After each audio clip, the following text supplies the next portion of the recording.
दोस्तों, एक बार भगवान शिव पृथ्वी लोक पर भ्रमण के लिए गए। उन्होंने एक युवक को देखा। वह युवक ईश्वर को दोष देता हुआ जा रहा था। वह अपने जीवन से निराश था, दुखी था। यह देखकर भगवान शिव एक महात्मा का रूप धारण करके उस युवक को असली दुख के बारे में ज्ञान देते हैं। तो चलिए इस कहानी के माध्यम से समझते हैं कि जो ईश्वर को मंजूर होता है वह होकर रहता है। दोस्तों, सुख और दुख एक ही सिक्के के दो पहलू हैं। सुख और दुख हमारे जीवन में लगातार आते ही रहते हैं और हमें लगता है कि हमारे जीवन में हजारों दुख हैं, हजारों समस्याएं हैं। लेकिन अगर आप वास्तविक तौर पर देखें कि अगर आप इस बात को अच्छी तरह से समझें तो आप यह समझ पाएंगे कि जो ईश्वर को मंजूर होता है वह होकर ही रहता है। दोस्तों, एक समय की बात, एक गांव में एक व्यक्ति रहता था। वह व्यक्ति अपने जीवन से बहुत ही निराश था। उसका कारण यह था कि उसने अब तक अपने जीवन में कुछ भी हासिल नहीं किया था। वह कुछ भी नहीं करता था। उसके घर वाले भी इस बात से बहुत परेशान रहते। वह चाहते थे कि वह बाहर जाकर कुछ अच्छा काम करे, कोई अच्छी नौकरी करे, लेकिन वह उनकी एक नहीं सुनता था। उसके घर वाले दूसरों का उदाहरण देकर उसे ताना मारते थे, उसे तरह तरह की बातें कहते, लेकिन उसे कोई फर्क नहीं पड़ा। जबकि उसके सारे मित्र कामयाब हो चुके थे। कोई अच्छा व्यापार कर रहा था तो कोई अच्छी नौकरी कर रहा था, जिस कारण जब भी वह लोग मिलते तो वे लोग अपनी बढ़ चढ़कर बढ़ाई किया करते। लेकिन वह युवक कुछ करता नहीं था, जिस कारण जब भी कोई उससे पूछता कि तुम क्या कर रहे हो तो वह कुछ नहीं कहता। इसलिए वह हमेशा सबसे केवल एक ही बात कहता कि मैं कोशिश कर रहा हूं।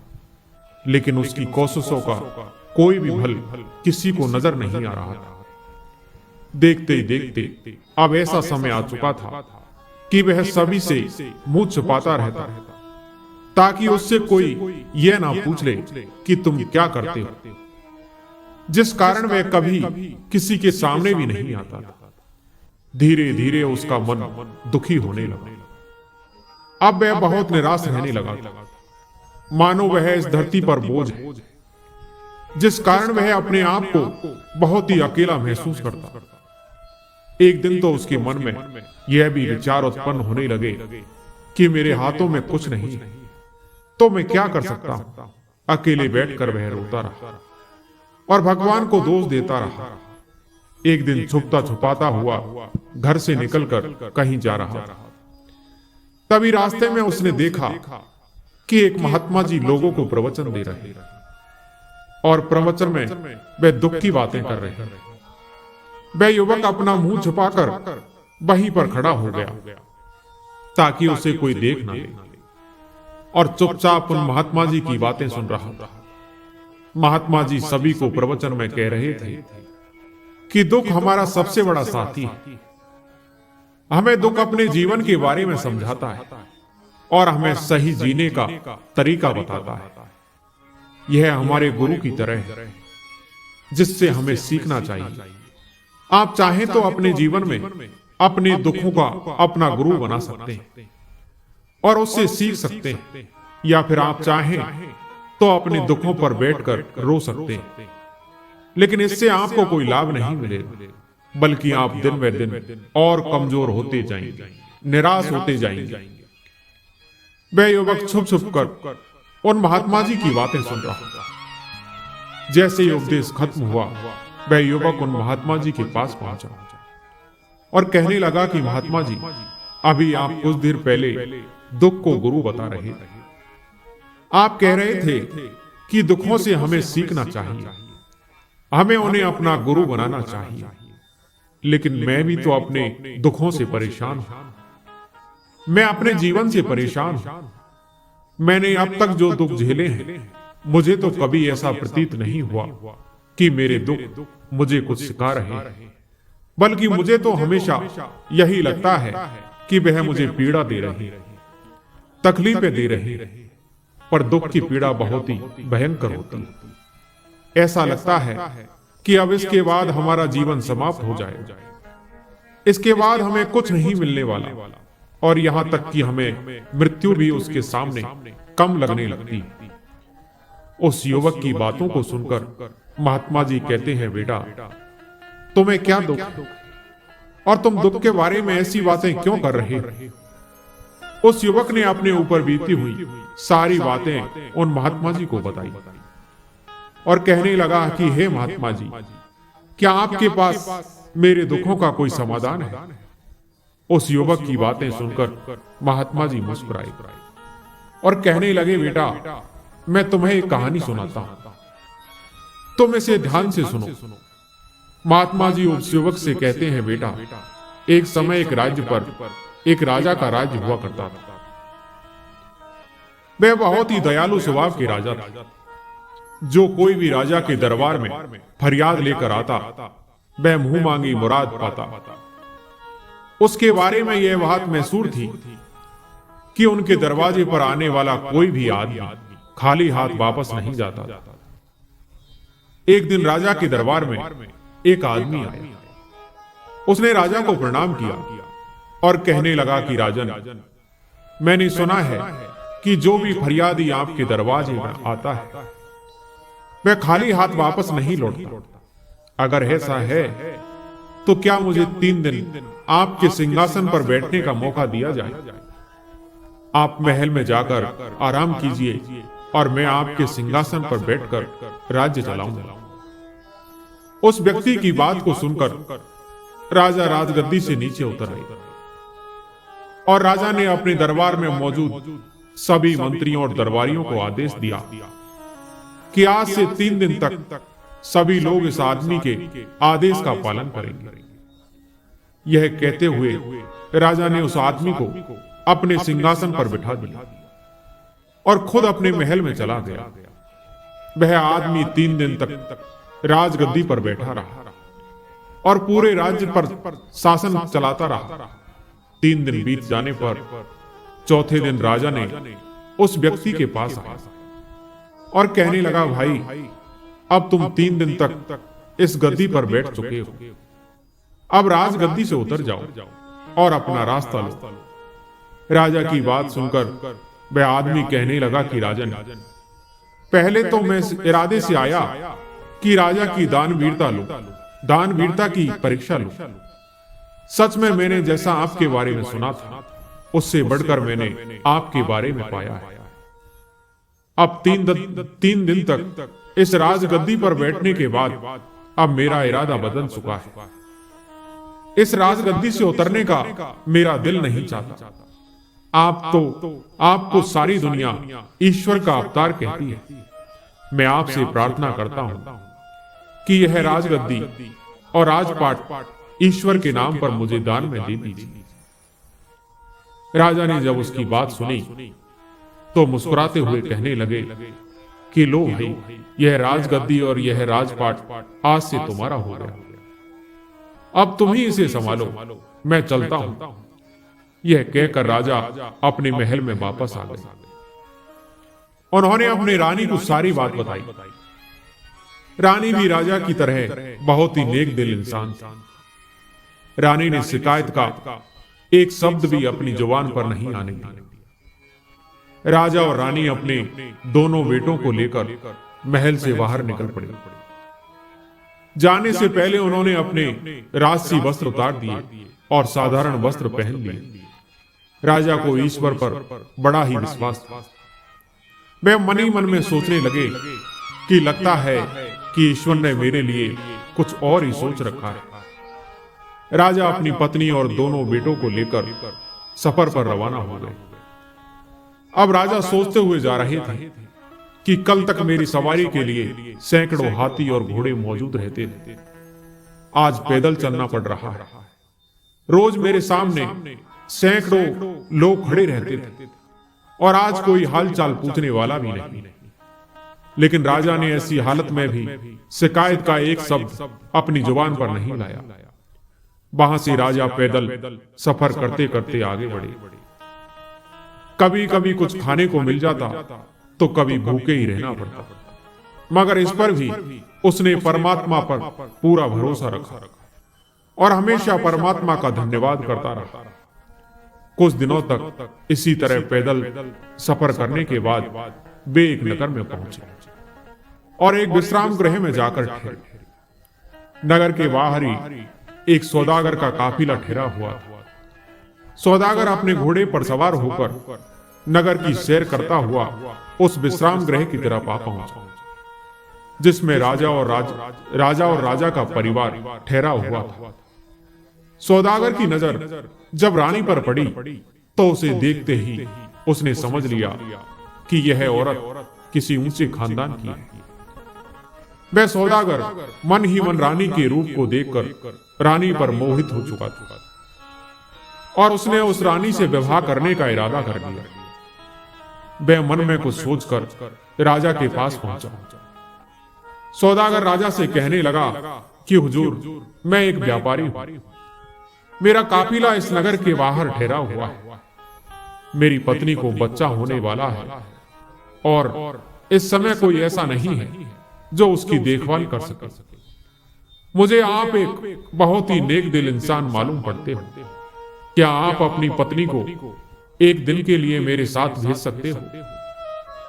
शायद इनकी वजह से मेरी पत्नी की तकलीफ कुछ कम हो सके, वरना मुझे तो लगता है कि वह जिंदा नहीं रह पाएगी। राजा और रानी उस सौदागर की बात को सुनकर के कुछ घबरा गए। कुछ देर सोचने के बाद उस नेक दिल राजा ने रानी से कहा कि अगर इस गरीबी की हालत में भी हम किसी के काम आ सके तो यह हमारे लिए खुशकिस्मती होगी। आगे ईश्वर जाने, तुम देर ना करो, पता नहीं इसकी पत्नी किस हाल में होगी। रानी ने इनकार का एक शब्द भी अपने मुंह पर नहीं आने दिया और उसी वक्त सौदागर के साथ जाने के लिए तैयार हो गई। विश्राम गृह से बाहर आकर सौदागर रानी से कहने लगा कि मेरा काफिला शहर से काफी दूर है और मुझे यहां पर आए हुए काफी देर हो चुकी है। आप ऐसा कीजिए कि मेरे साथ मेरे घोड़े पर बैठ जाइए, ताकि हम जितनी जल्दी हो सके उतनी जल्दी हम वहां पहुंच सके। रानी उस चालबाज सौदागर की बातों को समझ नहीं सकी और उसके साथ घोड़े पर सवार हो गई। सौदागर घोड़े पर सवार रानी को लेकर अपने काफिले की तरफ बढ़ा। उस चालबाज सौदागर ने अपने काफिले को कूच करने का आदेश दिया और रानी को ले चला। यह सब देखकर रानी को सौदागर की चालबाजी का पता चला। रानी ने बहुत शोर मचाया, पर सब बेकार। सौदागर रानी को लेकर उस शहर से काफी दूर जा चुका था। अब इधर इंतजार करता हुआ राजा सोचने लगा कि उसकी पत्नी अब तक क्यों नहीं आई। राजा ने सोचा कि खुद चलकर देखा जाए कि आखिर माजरा क्या है। वह अपने दोनों लड़कों को साथ में लेकर के वहां से निकला। शहर से बाहर राजा ने सौदागर के काफिले को ढूंढने की बहुत कोशिश की, मगर राजा को सौदागर का काफिला नजर नहीं आया। तभी राजा को एक दिशा में धूल उड़ती हुई दिखाई दी। राजा ने अनुमान लगाया कि जरूर वह सौदागर उसकी पत्नी को लेकर के इस तरफ गया होगा। राजा भी अपने दोनों लड़कों को लेकर उस दिशा की तरफ बढ़ा जिस तरफ वह काफिला गया हुआ था। थोड़ी दूर चलने के बाद राजा रास्ता भटक गया। उसके सामने एक नदी बह रही। राजा इधर उधर देखा कि कहीं नदी पार करने के लिए कोई नाव मिल जाए, लेकिन वहां पर कोई नाव नहीं थी। कुछ देर तक सोचने के बाद राजा ने अपने बड़े लड़के को नदी के किनारे पर बिठाया और अपने छोटे बेटे को अपने कंधे पर बिठाकर नदी में उतर गए। राजा ने सोचा कि पहले छोटे बेटे को नदी के पार पहुंचा दूं और फिर वापस आकर बड़े बेटे को ले जाऊंगा। लेकिन इंसान सोचता कुछ और है और होता कुछ और है। छोटे लड़के को कंधे पर उठाकर बड़ी मुश्किल से नदी के बीच पहुंचा। तभी उसे बड़े लड़के की चीख सुनाई दी। उसने मुड़कर देखा कि एक जंगली भालू उसके बेटे पर हमला करने वाला है। राजा अपने बेटे की चीख सुनकर घबरा गया। घबराहट की वजह से अपने कंधे पर बैठा हुआ छोटा बेटा नदी में जा गया। अब राजा बहुत परेशान हो गया। वह जैसे तैसे करके नदी के किनारे तक पहुंचा। राजा यह समझ रहा था कि बड़े बेटे को जंगली भालू ले गया और छोटा बेटा नदी में बह गया। पहले राजपाट छिन गया और फिर रानी भी छिन गई और अब दोनों बेटे भी मुझसे छिन गए। राजा मन ही मन बहुत ही दुखी था। इसी हालत में राजा चलते चलते एक नगर में पहुंचा। उस शहर के बीचों बीच खुले मैदान में लोगों की भीड़ जमा थी। भीड़ को देखकर राजा हैरान हो गया और सच मालूम करने के लिए उस भीड़ की तरफ बढ़ने लगा। उस शहर का यह रिवाज था कि वहां के राजा की जब मौत हो जाती थी तो सभी दरबारी और मंत्री शहर के लोगों के साथ एक मैदान में इकट्ठा हो जाते। फिर एक बाज को उड़ाया जाता था। यह बाज जिसके भी कंधे पर बैठ जाता था उसी को राजा मान लिया जाता था और उसे राजगद्दी सौंप दी जाती। इसी कारण से वहां लोगों की भीड़ जमा थी। इधर बाज छोड़ा जा चुका था मगर अभी तक वह किसी के कंधे पर नहीं बैठा। किस्मत शायद इस राजा का इंतजार कर रही थी। जैसे ही राजा वहां पर पहुंचा, बाज जाकर के उसके कंधे पर बैठ गया। जैसे ही बाज उसके कंधे पर बैठा, तुरंत सभी दरबारी हाथ जोड़ करके उसके सामने आ खड़े हो गए और उसे अपना राजा मान लिया। वे सभी उससे प्रार्थना करने लगे कि चलिए महाराज, अब आप ही इस देश के राजा हैं। राजमहल चलकर अपनी राजगद्दी संभाल ली। राजा बोला कि अरे भाई, मैं तो खुद अपना राजपाट छोड़कर आया हूं। अपना राजपाट छोड़कर ही मैंने यह फकीरी हासिल की। अब मुझे किसी भी तरह के राजपाट की कोई इच्छा नहीं। राजा की बातें सुनकर दरबारी समझ गए कि हमें इससे अधिक अच्छा राजा नहीं मिल सकता। वे सभी जिद करने लगे कि अब तो आप ही हमारे राजा हैं। राजा के बार बार मना करने के बाद भी लोग नहीं माने और लोगों ने उसे अपना राजा बनाकर ही दम लिया। उस राजा को कपड़े पहनाए गए, सिर पर मुकुट रखा गया और महल में ले जाकर उसे राजगद्दी पर बिठाया गया। इसके बाद कई दिनों तक उस नगर में नए राजा के चुने जाने की खुशी में उत्सव मनाया गया। राजा ने भी मन ही मन इस राज्य को ईश्वर का पुरस्कार समझा और उस राज्य का राजपाट चलाने लगा। मगर मन ही मन राजा दुखी रहता। जब भी उससे अपनी पत्नी और अपने बेटों की याद आती तो उस राजा की आंखें नम हो जाती। महात्मा जी उस युवक से कहते हैं कि बेटा, अब उन बेटों का भी हाल सुनिए। जिस लड़के को जंगली भालू उठाकर ले गया था, उस रास्ते में ही एक शिकारी की नजर उस भालू पर पड़ी। उसने अपना तीर कमान पर चढ़ाया और निशाना साध कर भालू पर लगाया। भालू वहीं पर ढेर हो गया और लड़के की जान बच गई। और जो लड़का नदी में डूब गया था उसे एक मछुआरे ने बचा लिया था। इन दोनों ही आदमियों की औलाद नहीं थी, इसलिए उन दोनों ने उन लड़कों को अपनी औलाद समझकर इनका पालन पोषण किया। ये दोनों ही व्यक्ति इसी नगर के रहने वाले, जहां इन लोगों के बच्चों का पिता राजा बन चुका था। दोनों ही लड़के अपने अपने घर में बड़े हुए और वहां के राजा की सेना में भर्ती हो गए। भाग्य का खेल ऐसा हुआ कि उन दोनों को राजा का अंगरक्षक बना दिया गया। समय बीतने की वजह से दोनों लड़कों की शकल सूरत अब बिल्कुल बदल चुकी थी। ना तो राजा उसे पहचान सका कि ये दोनों बेटे मेरे ही हैं, और ना ही उसके बेटे ये नहीं पहचान सके कि राजगद्दी पर जो इंसान बैठा है वही उनके पिता है। उन दोनों लड़कों को तो यह भी एहसास नहीं था कि वे दोनों सगे भाई हैं। यह भी कुदरत का ही खेल था कि वे इकट्ठे होकर भी अलग अलग थे। वे दोनों भाई अंग रक्षक के रूप में हमेशा राजा के साथ ही रहते थे। राजा जब उनसे बातें करता तो उसे बहुत ही अच्छा महसूस होता। उन दोनों लड़कों से बातें करके राजा के मन को बहुत ही सुकून मिलता। इधर वह धोखेबाज सौदागर जो रानी को उठाकर ले गया था, वह सौदागर भी इसी नगर में रहता था। उस सौदागर ने लाख कोशिश कर ली कि रानी उससे शादी कर ले, मगर वह नेक औरत किसी भी तरह से शादी के लिए राजी नहीं हुई। सौदागर उसे एक अलग कक्ष में रखता था और उसकी कड़ी निगरानी रखी जाती थी।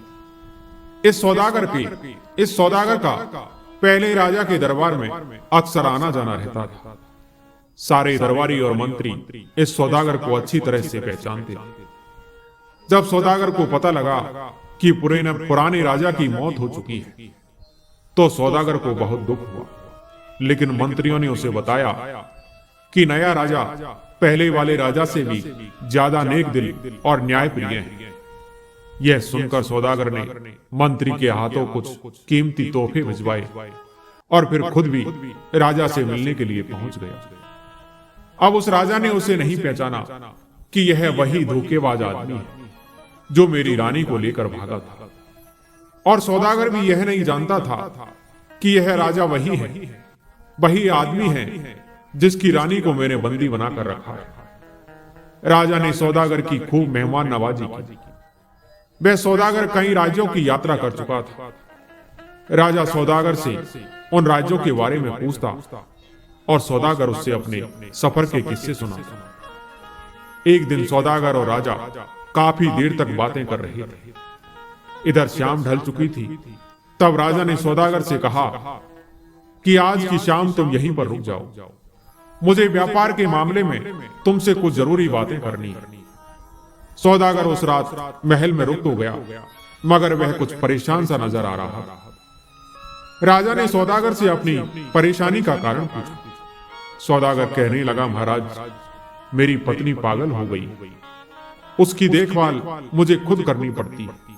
मुझे हर समय यह डर लगा रहता है कि कहीं पागलपन की वजह से वह बाहर ना निकल जाए और कहीं मुसीबत में ना फंस जाए।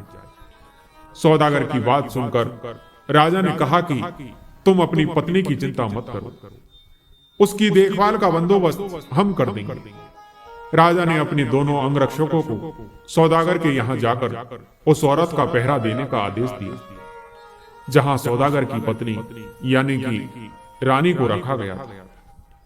दोनों लड़कों ने आदेश पाकर उसी वक्त जाकर के घर के बाहर पहरा देना शुरू कर दिया जहां रानी को रखा गया था।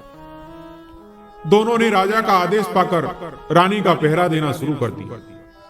इधर रात जब आधी से ज्यादा गुजर चुकी थी तो छोटे लड़के को नींद आने लगी। बड़े लड़के ने कहा कि देखो भाई, इस समय नींद का आना ठीक नहीं है। कहीं ऐसा ना हो कि हम दोनों की गलती के कारण यह औरत यहां से निकलकर भाग जाए। इस पर छोटे लड़के ने कहा, तो फिर भाई ऐसा करो कि कोई ऐसी कहानी सुनाओ कि जिसे सुनकर नींद उड़ जाए। यह सुनकर बड़े भाई ने जवाब दिया कि मैं तुम्हें अपनी कहानी सुना देता हूं।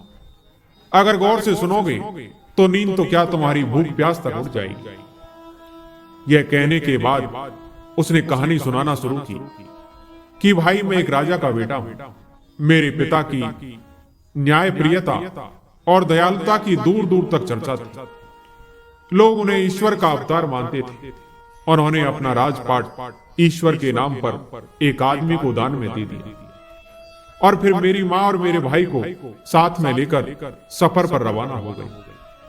रास्ते में एक सौदागर ने धोखा देकर मेरी माँ को भगा कर ले गया और हम दोनों भाई अपने पिता के ही साथ आगे चलकर हमें एक नदी मिली जहां पर कोई नाव नहीं थी।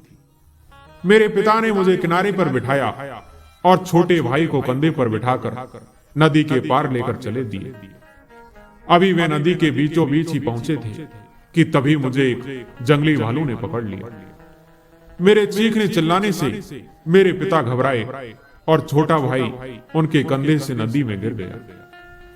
इसके बाद उनका क्या हुआ मुझे कुछ मालूम नहीं, लेकिन जब वह जंगली भालू मुझे पकड़ कर ले जा रहा था तभी मुझे एक शिकारी ने उस भालू से छुड़ा लिया। फिर मेरी किस्मत मुझे इस राजा तक ले आई। यह सुनकर दूसरा लड़का तुरंत उससे लिपट गया और कहने लगा कि नदी में गिरने वाला बच्चा मैं ही था। मुझे एक मछुआरे ने डूबने से बचाया। फिर दोनों भाई गले लगकर रोने लगे। उन दोनों के रोने की आवाज सुनकर अंदर कैद खाने में बैठी हुई औरत अचानक चौंक पड़ी। वह उन दोनों लड़कों से रोने का कारण पूछने लगी।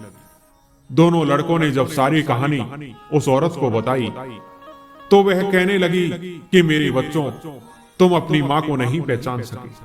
यह कहते हुए वह उन लड़कों से लिपट गई। तब उनकी मां ने बताया कि मैं अब तक इस सौदागर की कैद में थी। दोनों लड़के मां मां कहते हुए अपनी मां से लिपट गए। इसके बाद वे दोनों उसी समय राजा के पास गए और राजा को सारी घटना कह सुनाई। लेकिन राजा को अभी तक यह नहीं मालूम था कि सौदागर की कैद में जो औरत है वह उसकी रानी है।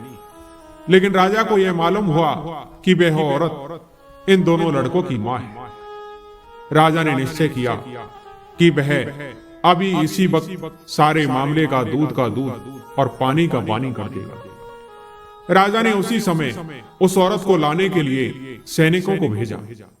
जब सैनिक उस औरत को लेकर राजा के सामने पेश हुए, जैसे ही राजा की नजर उस औरत पर पड़ी तो राजा की समझ में सारा माजरा आ चुका था। राजा की पत्नी भी अपने पति को देखकर पहचान गई और उसके कदमों में गिर गई। दोनों भाई भी अपने पिता को पहचान चुके थे और पिताजी पिताजी कहते हुए राजा से लिपट गए। इधर सौदागर ने देखा कि उसकी पोल अब खुल चुकी है तो वह वहां से भागने लगा, मगर राजा के सैनिकों ने उसे यह मौका नहीं दिया। सौदागर को बंदी बना लिया गया और बंदी बनाकर उसे कारागाह में डाल दिया गया। अगले दिन उस सौदागर का सारा माल जब्त किया गया और उस सौदागर को मृत्यु दंड दे दिया गया।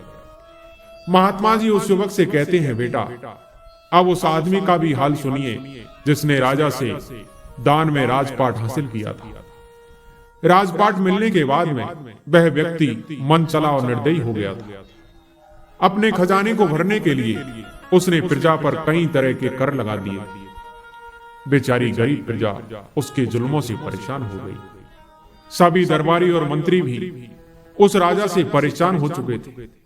वे हमेशा इसी चिंता में रहते कि किसी तरह से अपने असली राजा का पता लग जाए, ताकि इस अत्याचारी राजा को हटाकर एक बार फिर से उसे राजा बना दे। जब यह खबर उस राज्य तक पहुंची कि उनका राजा एक नए राज्य का राजा बन चुका है, तो एक मंत्री ने उस अत्याचारी राजा को जहर देकर मार डाला। इस तरह से उस अत्याचारी राजा का अंत हो गया और वह मंत्री राजा के पास आया। सभी दरबारियों की तरफ से उसने प्रार्थना की वह फिर से अपने पुराने राज्य का राजपाट संभाल ले। तो उस राजा के मन में भी अपने राज्य के लिए प्रेम जाग गया और वह अपने मंत्री के साथ उस राज्य में आया। इसके बाद वह राजा 6 महीने अपने पुराने राज्य में रहता और अगले 6 महीने वह अपने नए राज्य में रहता। इस तरह वह राजा दोनों राज्यों की बागडोर संभालता। कुछ वर्षों के बाद जब राजा के पुत्र राजपाट संभालने के योग्य हुए तो राजा ने उन दोनों को एक एक राज्य का राजा बना दिया। इस प्रकार से राजा और उसका परिवार अब खुशी खुशी जीवन जीने लगे। इस प्रकार से महात्मा जी ने उस युवक को इस कहानी के माध्यम से बताया कि ईश्वर को जो मंजूर होता है वह होकर ही रहता है। जब हम अपनी राहों में आने वाली मुश्किलों को समझते हैं तो हम जान पाते हैं कि हर वादा हमें एक नई दिशा देती है। कभी भी अपने प्रयासों से पीछे मत हटो, क्योंकि ईश्वर का विश्वास हमेशा हमारे साथ होता है। अगर हम ईश्वर की इच्छाओं के अनुसार चलते हैं तो हमारे सपने साकार होते हैं। संघर्ष से ही सफलता की ओर रास्ता खुलता है और यही जीवन का असली सच है। कभी भी हार नहीं माने, क्योंकि सफलता उन्हीं को मिलती है जो अपनी पूरी मेहनत और ईश्वर के प्रति विश्वास बनाए रखते हैं, चाहे रास्ता कितना भी कठिन हो। अगर हमारी नियत सही है तो ईश्वर हमें वह ताकत और दिशा जरूर देंगे जिसकी हमें जरूरत है।